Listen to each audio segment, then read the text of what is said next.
Good morning दोस्तों, मैं हूं आपका दोस्त संदीप सैनी और आप देख रहे हो इंडस्ट्रियल एक्सपर्ट। आज का हमारा टॉपिक है EAC वर्सेस CE। दोस्तों EAC means Eurasian conformity marks और CE का मतलब है कन्फर्मिटी यूरोपियन। दोस्तों आपको पता ही है मेरी हर वीडियो हर एक इंसान के लिए बहुत ज़रूरी है, चाहे वो कोई भी प्रोडक्ट इलेक्ट्रिकल या फिर इलेक्ट्रॉनिक्स किसी इंडस्ट्री के लिए बाय कर रहा है, चाहे वो अपने पर्सनल यूज़ के लिए बाय कर रहा है। क्योंकि अगर आप अपने पर्सनल काम के लिए कोई इलेक्ट्रिकल या फिर इलेक्ट्रॉनिक्स प्रोडक्ट्स खरीदते हो तो आपके लिए ये वीडियो बिल्कुल ही बहुत हेल्पफुल होने वाली है। तो दोस्तों बिना टाइम वेस्ट किए हम अपने वीडियो स्टार्ट करते हैं। तो दोस्तों EAC और CE दोनों ही सेफ्टी टेस्ट सर्टिफिकेट है जो हमें हर तरह के इलेक्ट्रिकल और इलेक्ट्रॉनिक्स प्रोडक्ट्स के ऊपर देखने को मिलते हैं।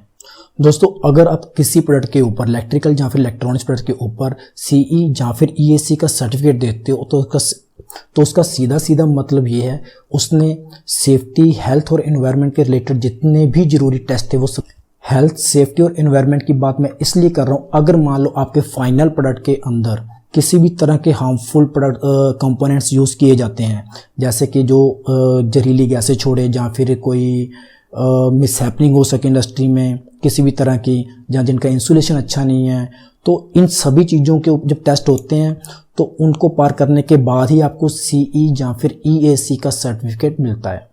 दोस्तों हेल्थ, एनवायरनमेंट और सेफ्टी इन तीनों के अलग अलग लेवल पे टेस्ट होने बहुत ज़रूरी हैं। अगर ये टेस्ट नहीं होंगे तो इससे हमें बहुत नुकसान होता है ह्यूमन बॉडी को, एनवायरनमेंट को और अपनी इंडस्ट्री को। जैसे कि अगर मान लो किसी भी फाइनल प्रोडक्ट के अंदर कोई कंपोनेंट ऐसे यूज़ किए गए जिसके अंदर का मटेरियल बहुत ही जानलेवा हो सकता है हम लोगों के लिए, ठीक है, लेड, कैडमियम या और भी बहुत सी आइटम्स हैं, अगर वैसा किया जाएगा तो उसमें से जो गैसें निकलेंगी वो हमें काफ़ी नुकसान पहुंचा सकती है, और सेकंड इन्वायरमेंट को भी। और अगर सेफ्टी के पर्पज़ से बात की जाए, अगर उसमें मटेरियल अच्छा नहीं लगा होगा और उसकी प्रॉपर तरीके से मैन्युफैक्चरिंग नहीं हुई होगी तो उससे किसी भी तरह की मिसहैपनिंग हो सकती है, कहीं भी आग लग सकती है या फिर ह्यूमन बॉडी को शॉक लग सकता है। तो दोस्तों क्वेश्चन ये आता है, अगर दोनों ही कंपनियां EAC और CE safety test certification provide करवाती हैं तो हमें इन दोनों की जरूरत क्या पड़ती है। तो चलिए दोस्तों इसी डिफरेंस को हम पहले क्लियर करते हैं, हमें इन दोनों सर्टिफिकेट की जरूरत क्यों पड़ती है, क्यों हमें एक ही प्रोडक्ट के ऊपर दोनों सर्टिफिकेट देखने को मिलते हैं। दोस्तों अगर आपने कोई भी प्रोडक्ट इलेक्ट्रिकल या फिर इलेक्ट्रॉनिक्स बनाकर यूरोपियन इकोनॉमिक एरिया में बेचना है तो आपको CE सर्टिफिकेशन की बहुत ज़रूरत है, और अगर आपने अपना कोई भी प्रोडक्ट बनाकर यूरेशियन इकोनॉमिक यूनियन में बेचना है तो आपको EAC सर्टिफिकेशन की बहुत ज़रूरत पड़ेगी। तो अब बात करते हैं वो कौन कौन से देश हैं जो यूरोपियन इकोनॉमिक एरिया में आते हैं और वो कौन कौन से देश हैं जो यूरेशियन इकोनॉमिक यूनियन में आते हैं।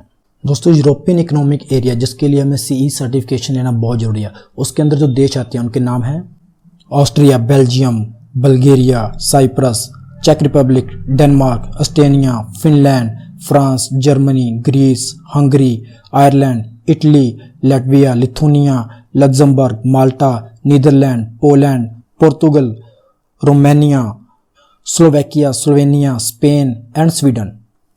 तो दोस्तों यूरेशियन इकोनॉमिक यूनियन में जो देश आते हैं जिसके लिए हमें EAC का सर्टिफिकेट लेना पड़ता है उन देशों का नाम है Russia, Belarus, Armenia, Kazakhstan and Kyrgyzstan.